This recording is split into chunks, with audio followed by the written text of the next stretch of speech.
Hi. ഞാൻ Francis. പാഞ്ചിന്ന് വിളിച്ചാൽ മതി. ഇവിടെ പുതിയതായിട്ട് ജോയിൻ ചെയ്യാൻ വന്നതാ. ഏതായാലും നമ്മൾ പരിചയപ്പെട്ട ഓർമ്മയ്ക്ക് ചേട്ടന് ഗിഫ്റ്റ് ഇരിക്കും. കൊള്ളാം. വന്നപ്പോ തന്നെ ഒരു ഗുരുത്വം മധുരമൊക്കെ ഉണ്ടല്ലോ. ഇവിടെ പണി പിടിക്കാൻ പറ്റാല്ലേ?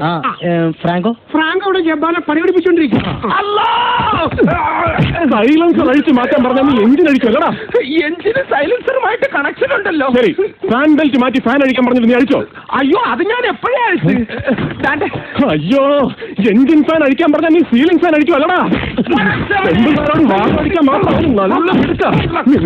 ഇങ്ങനെയാണോ ഇവിടെ പണി പഠിപ്പിക്കുന്നത്? പേടിക്കണ്ട, ഇവിടെ പണി പഠിക്കാമെന്ന ഒരു ഗുണമുണ്ട്. എന്നും വൈകിട്ട് ഹോസ്പിറ്റലിൽ പോകാം. ഹോസ്പിറ്റലും ഫ്രാങ്കോയും തമ്മിൽ നല്ല ടൈപ്പല്ലേ? കൈ കഴിച്ചപ്പോ അവൻ നിർത്തി. കുര്യാക്കോസ് അച്ഛന്റെ കോൺട്രിബ്യൂഷൻ എത്തിയോ? ഫ്രാങ്കോന്റെ ടീച്ചിങ് ഉണ്ട്. ഇയാള് പേടിച്ചിരിക്കുക. പേടിച്ചുണ്ട്. നീ പേടിക്കണ്ട, ഇതെന്റെ ഒരു സ്റ്റൈലാ. തല്ലി പഠിപ്പിച്ച പിന്നെ പഠിച്ച പാഠം ജീവിതത്തിൽ ഒരിക്കലും മറക്കത്തില്ല. തല്ലി പഠിപ്പിക്കുന്നത് എന്താ, മാത്തമാറ്റിക്സാ? മെക്കാനിക്സിൽ ഉണ്ടടാ ഒരു മാത്തമാറ്റിക്സ്.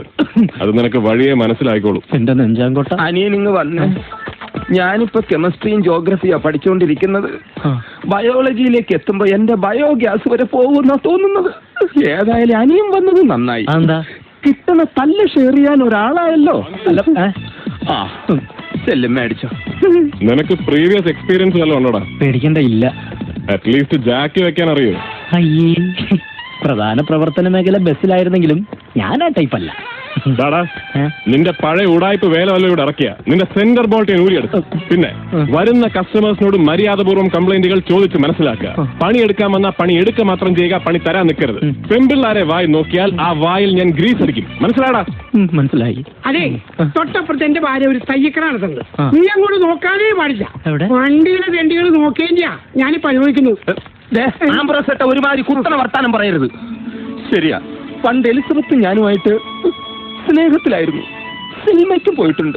തിയേറ്ററിലിരുന്ന് ആത്മാവ് കൈമാറിയിട്ടുമുണ്ട്. പക്ഷെ തന്റെ ഭാര്യ ആയതിനു ശേഷം അവരെ ഞാൻ ആ കണ്ണിൽ നോക്കിയിട്ടേ ഇല്ല. നീ കണ്ണിൽ നോക്കിയിട്ടില്ല? എനിക്ക് അവിടെ വിശ്വാസമില്ല. അംബ്രോസേട്ടാ, തൊഴിൽ മേഖലയും ദാമ്പത്യ മേഖലയും തമ്മിൽ കൂട്ടിക്കുഴയ്ക്കാൻ പാടില്ല. പണിയെടുക്കാൻ വന്നാ പോയി പണിയെടുക്കണം. ഞാനും ആ 24 സ്പാനർ എടുക്കും.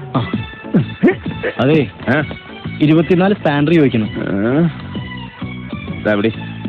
ഇതൊന്നല്ലേ ഉള്ളൂ, ബാക്കി കടം പറഞ്ഞാ മതി. അതെ, ബാക്കി കടം പറയാൻ പറഞ്ഞു. അയ്യോ, നിന്നെ കേറിയില്ല. ഇവനെയൊക്കെ മനസ്സിലായില്ലേ? ഇപ്പൊ തന്നതാ അപ്പോയിന്റ്മെന്റ് ഓർഡർ.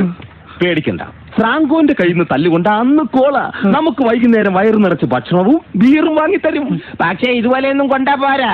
ഞാൻ കൊള്ളുന്ന പോലെ നല്ല അന്തസ്സായിട്ട് ശരിക്ക് കൊള്ളാൻ ശ്രമിച്ചോളൂ. ഇങ്ങോട്ട് നോക്കിയേ, നിനക്ക് പറ്റൂടെ കുട്ടാ. നിനക്ക് അതിനുള്ള ത്രാണിയുണ്ട് കുട്ടാ. ബാക്കി ഞാൻ പോയി വാങ്ങിട്ട് വരാൻ കുട്ടാ.